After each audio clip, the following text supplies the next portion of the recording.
Bonjour, c'est Ursule encore. On est le 3 avril 2025.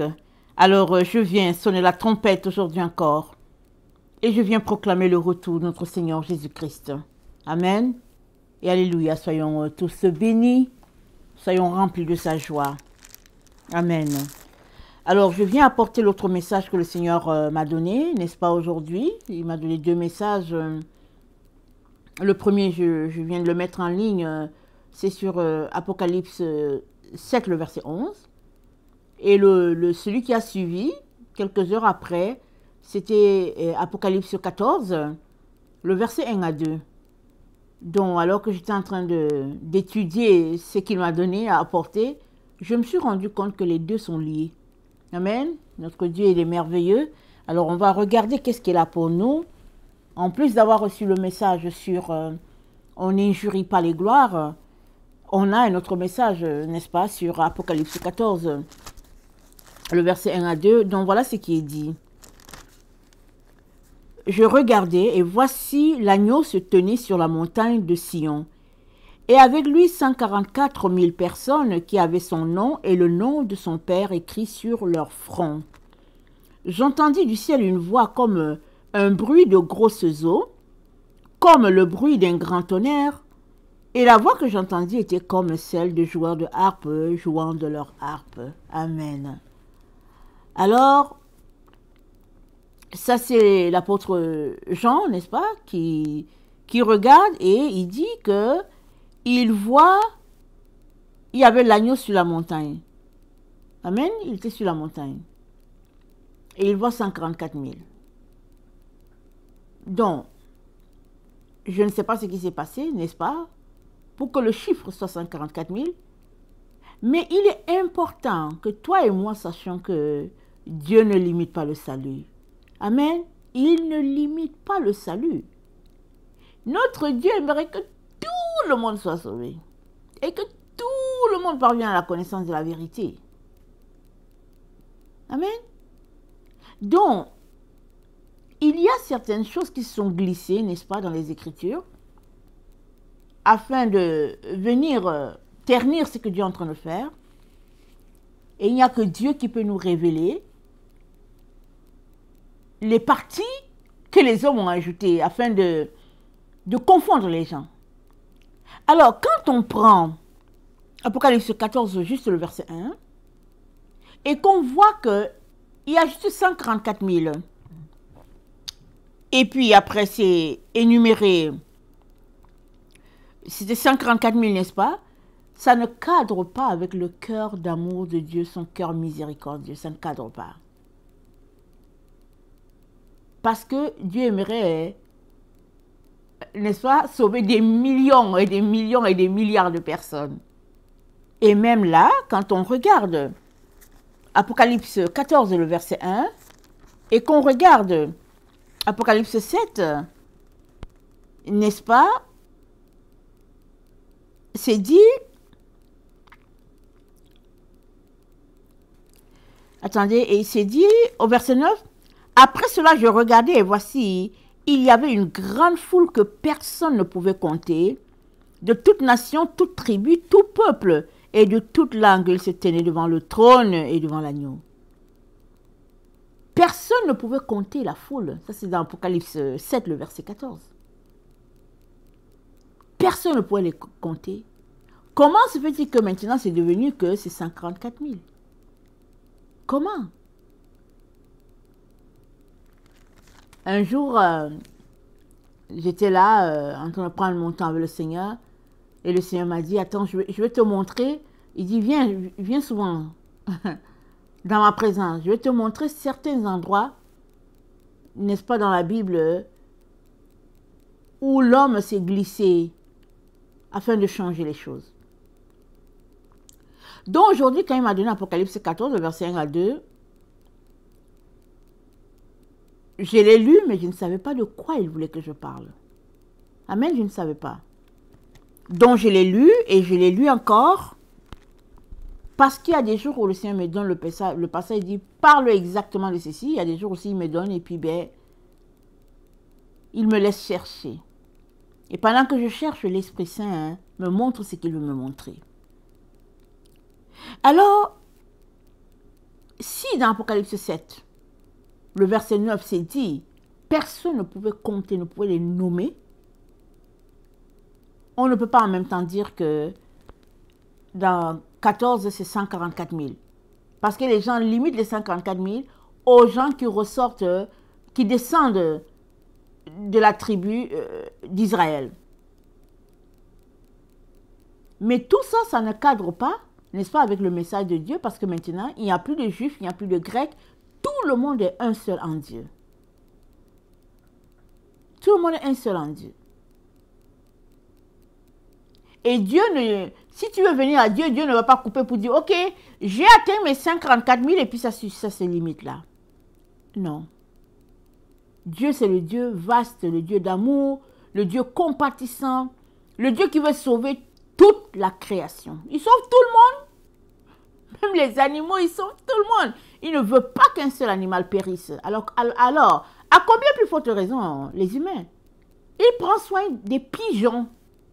Combien, à plus forte raison, prendrait-il soin de quelqu'un qui veut venir à lui, qui dit, papa, moi, je veux m'ajouter à la liste. Donc le Seigneur aimerait qu'on sache qu'il n'a pas de limite. Il reçoit tout le monde, tout le monde. Et c'est dit qu'il se tenait à la montagne de Sion. Pourquoi la montagne? La montagne fait référence à quoi? La montagne fait référence à l'endroit où Dieu se trouve, n'est-ce pas?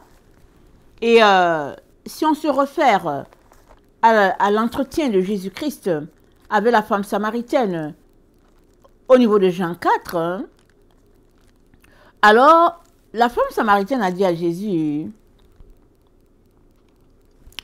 vous dites que c'est sur cette montagne, elle a pointé la montagne, vous dites que c'est sur cette montagne qu'il faudrait aller adorer. Est-ce que c'est bien ça? Et Jésus-Christ lui dit, vous adorez ce que vous ne connaissez pas. Question nous dit que, alors que vous partez sur cette montagne-là, vous êtes en train d'adorer, vous êtes en train de rendre un culte à des divinités qui n'ont rien à voir avec Dieu. Vous êtes en train d'adorer, n'est-ce pas, des démons là-bas. Parce qu'il lui dit, la vraie adoration, c'est d'adorer Dieu en esprit et en vérité. Alors, l'agneau est vu sur la montagne, c'est-à-dire le plus haut lieu. Amen. La montagne, ça symbolise le plus haut lieu où Dieu demeure. Et la montagne, n'est-ce pas, c'est pas un lieu spécifique. À partir du moment où tu pointes un lieu, tu es en train de parler d'idolâtrie. Amen. À partir du moment où tu dis, voici l'endroit, ça c'est l'idolâtrie. Parce que Dieu, il demeure en nous. On est le temple du Saint-Esprit. Son sanctuaire est en toi. Alors sa montagne, c'est toi. Tu es la montagne de Dieu. Alors le plus haut point de Dieu en toi, c'est ton cœur. Plus tu dégages de ton cœur, plus Dieu va venir habiter là. Et il va faire son sanctuaire. Et il va se délecter, n'est-ce pas, de sa relation avec toi. Amen. Alors, au verset 2, nous sommes dans Apocalypse 14. J'entendis du ciel une voix comme le bruit de grosses eaux, comme le bruit d'un grand tonnerre. Et la voix que j'entendis était comme celle de joueurs de harpe jouant de leur harpe. Amen. Alors, on entend une voix comme la voix de grosses eaux. Ce passage-là, ça correspond un peu à celui-là qui est dans l'Apocalypse. Pardon, dans le psaume 29. Au psaume 29. Au verset 4, c'est dit, la voix de l'Éternel est puissante. La voix de l'Éternel est majestueuse. La voix de l'Éternel brise les cèdres. L'Éternel brise les cèdres du Liban. Il les fait bondir comme des veaux. Attendez. C'est ça. C'est au verset 3. La voix de l'Éternel, je suis dans le psaume 29, le verset 3, excusez-moi. La voix de l'Éternel retentit sur les eaux. La voix de l'Éternel, le Dieu de gloire fait gronder le tonnerre. L'Éternel est sur de grandes eaux. La voix de l'Éternel est puissante. Donc, Ici, Jean essaie de décrire ce qui sortait de ces joueurs de harpe. Et tout ce qui sortait des joueurs de harpe, ça correspondait à la voix de grosses eaux, à une voix tonnante, puissante. C'est comme ça qu'il pourrait représenter la voix de Dieu. Mais quels sont les gens qui jouaient les harpes? Amen. Ce sont les rachetés de l'Éternel qui jouaient les harpes. Les rachetés de l'Éternel jouaient les harpes et le son qui sortait de là, avec toute la symphonie que cela faisait, l'harmonie et tout, ça faisait comme le bruit de grosses eaux. Et si bien que, quand Jean a vu cela, Apocalypse 7, le verset 9, il dit, après cela, je regardais, voici, il y avait une grande foule de personnes qui, on ne pouvait pas les compter. Les nations, les tribus, les peuples, les langues, ils se tenaient devant le trône, vêtus de blanc en palme, ils criaient d'une voix forte en disant, le salut à notre Dieu qui est assis sur le trône, à l'agneau. Et tous les anges sont mis avec eux pour adorer Dieu. Dieu a racheté toute la création. Amen. Il a racheté toute la création avec la mort de son fils sur la croix. Et chaque fois que nous sommes en harmonie les uns avec les autres, amen, ça donne comme la voix de grosses eaux, comme la voix de Dieu. Tu es la voix de Dieu, je suis la voix de Dieu, elle est la voix de Dieu pour tous les peuples. Si nous ne faisons pas ce que Dieu nous demande de faire, comment les autres vont-ils entendre parler de Jésus? Amen. Voilà le message que le Seigneur a pour nous aujourd'hui. Il n'est pas limité à 144 000. C'est beaucoup plus grand que ça. Et marchant en harmonie, marchant dans l'amour, et puis chantant la louange à l'Éternel, ça crée cette symphonie-là qui fait que quand les gens voient les enfants de Dieu, ils vont juste voir Dieu. Ils vont voir Dieu en action. Et ils voudront de ce Dieu-là. Voilà pourquoi ça sonne comme la voix de grosses eaux, comme la voix de harpe. Et tous ces gens-là, n'est-ce pas, ont été rachetés par notre Seigneur. Et tous ces gens-là, que Jean a vu dans Apocalypse 7, le verset 9 ici, ont besoin de marcher, n'est-ce pas, en direction de leur sanctification à tous les jours. Et au niveau de la montagne, au haut lieu, il y en a qui sont déjà consacrés là. Et qui continuent de se consacrer parce qu'on n'est pas consacré un jour et puis on est dit, bon, je suis arrivé au sommet et puis bon, voilà, je m'assois. Non. Dès que tu t'assois, tu commences à reculer. On est appelé à se sanctifier à tous les jours. On est appelé à demeurer dans la présence de Dieu à tous les jours. La présence de Dieu, c'est ça qui correspond au sommet.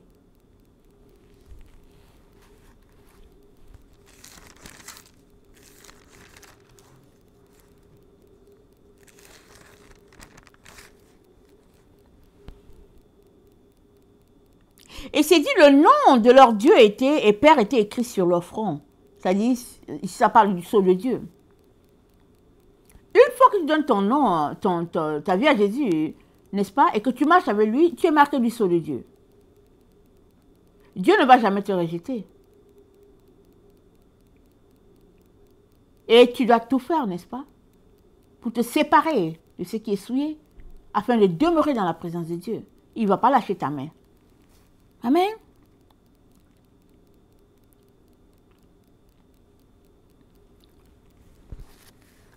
Et dans le psaume 16, le verset 4, c'est dit, on multiplie les idoles, on court après les dieux étrangers. Je ne répands pas leur libation de sang, je ne mets pas leur nom sur mes lèvres. Donc, quand la femme samaritaine disait à Jésus, voici, est-ce que vous dites que c'est sur cette montagne-là qu'il faut aller adorer? C'était en fait là-bas que les gens répandaient leur libation devant les divinités étrangères, devant les idoles. Et David dit, moi je ne répands pas leur libation. Et il dit quoi? L'Éternel est mon partage et mon calice. C'est toi qui as sur mon lot un héritage délicieux mais déchu. Échu. Une belle possession mais accordée. Je bénis l'Éternel mon conseiller la nuit comme mon cœur m'exhorte. J'ai constamment l'Éternel sous mes yeux. Quand il est à ma droite, je ne chancelle pas. Aussi mon cœur est dans la joie, mon esprit dans l'allégresse. Et mon corps repose en sécurité, car tu ne livreras pas mon âme au séjour des morts. Tu ne permettras pas que ton bien-aimé voie la corruption. Tu me feras connaître le sentier de la vie. Il y a d'abondantes joies devant ta face, des délices éternelles à ta droite. Il y a d'abondantes joies dans la présence de Dieu. Alors que notre cœur lui est consacré, alors que notre cœur, n'est-ce pas, est son sanctuaire. Alors que nous faisons de notre corps le temple du Saint-Esprit, il y a d'abondantes joies dans la présence de Dieu. Et Dieu aimerait que dans ce temps où nous nous trouvons, n'est-ce pas, où l'Éternel ne cesse de nous inviter à lui, nous demandant de laisser toutes ces autres choses-là qui nous distraient, il est important, n'est-ce pas, que chacun d'entre nous coupe toutes les distractions et qu'on vienne se délecter de la présence de Dieu et qu'on lui chante des louanges. Parce que quand Jean dit, j'ai vu sur la montagne ceux qui jouaient la harpe, il a vu tous ces gens-là qui ont été sauvés, n'est-ce pas, par le Seigneur Jésus. C'est la vision qu'il a. Et nous savons que Jean a vécu au 1er siècle et nous sommes au 21e siècle. Imaginez l'image que Dieu lui a donnée. Essayez de projeter l'image que Dieu lui a donnée. Et nous voici au 21e siècle. Là, sauvé, n'est-ce pas? La génération du 20e, 21e siècle, tout ça, Jean a vu ça dans sa vision. Et il a vu des harpes, il a vu la louange à Dieu. Et Dieu aimerait, n'est-ce pas, que cela puisse encore continuer de s'ajouter. Les disciples ont prêché, les gens se sont ajoutés. Et il est aussi important que toi et moi, nous puissions continuer de prêcher la vérité, pour que le nombre puisse grossir et que la voix tonnante, n'est-ce pas, qualifiée comme la voix de grosses eaux, continue qu'il continue d'avoir cette harmonie-là, cette symphonie-là, entre les enfants de Dieu. Voilà pourquoi en lisant, j'ai vu que ça faisait suite à ce que le Seigneur m'avait donné, parlant de l'Apocalypse 7, le verset 11. Parce que les anges adoraient Dieu. Et Dieu nous a encouragés à sortir des prières où les gloires sont insultées. Parce que cela, n'est-ce pas, brise l'unité dans la maison de Dieu. Parce que rappelons-nous, l'ange a dit à Jean qui voulait l'adorer, dans Apocalypse 19, quand Jean a voulu l'adorer, l'ange lui a dit, au verset 10, Apocalypse 19, l'ange a dit, garde-toi de le faire, garde-toi de m'adorer, je suis ton compagnon de service, c'est celui de tes frères qui ont le témoin de Jésus. Parce que Jean était tombé à ses pieds pour l'adorer, l'ange a dit, mais non, mais non. Il est aussi notre compagnon, ils font un autre type de travail. Ils sont à notre service, pour notre protection. Ils sont des messagers de l'Éternel. Et non seulement l'harmonie et la symphonie doivent être entre nous, les enfants de Dieu, mais aussi avec les anges. Puisque on travaille tous pour la gloire de Dieu. Eux à notre service, et nous, n'est-ce pas, en reconnaissance à notre Seigneur, on fait le travail pour lui. On fait le travail pas pour lui, mais le travail avec lui. On rassemble. Les anges aussi rassemblent aussi. Donc c'est important, n'est-ce pas? L'esprit de l'unité, l'amour, entre nous, enfants de Dieu. Et cet amour devrait se porter aussi à un amour envers les anges que Dieu a mis à notre service, en ne pas faisant des prières où les gens les insultent, où ils sont dénigrés, on dit mais non, non, non, non. Le Seigneur aimerait nous apprendre à aller plus loin, à laisser tomber ce qui doit être tombé, ce qui doit tomber, n'est-ce pas? Et à garder ce qui doit demeurer, afin que la gloire de Dieu se répande sur toute la terre. Et je terminerai, n'est-ce pas, en lisant Romains 1, pardon, Romains, c'est pas Romains 1, excusez-moi, c'est Romains, attendez, il faut que je le voie, je veux pas citer et puis donner une mauvaise référence. Parce que souvent, il m'arrive de citer et puis voilà. Romains 8, le verset 19 dit « La création attend-elle avec un ardent désir la révélation des fils de Dieu. Car la création a été soumise à la vanité, non de son gré, mais à cause de celui qui l'y a soumise, avec l'espérance qu'elle aussi sera affranchie de la servitude de la corruption, pour avoir part à la liberté de la gloire des enfants de Dieu. » Toute la création, les animaux, la végétation, tout le monde a subi la corruption lors de la chute de l'être humain. Ça a impacté tout le monde de façon négative. Et maintenant, Dieu dit, voilà le temps favorable. Donc, laissons de côté toutes ces choses-là qui peuvent nuire à l'œuvre de Dieu. Donnons-nous, n'est-ce pas, la main, afin de remplir la maison de Dieu de toutes ces autres personnes qui aimeraient venir. Soyons zélés pour encourager les gens à rentrer dans la maison. Amen. Que le Seigneur bénisse sa parole et que sa gloire, n'est-ce pas, demeure sur chacun d'entre nous. Amen et alléluia. Amen.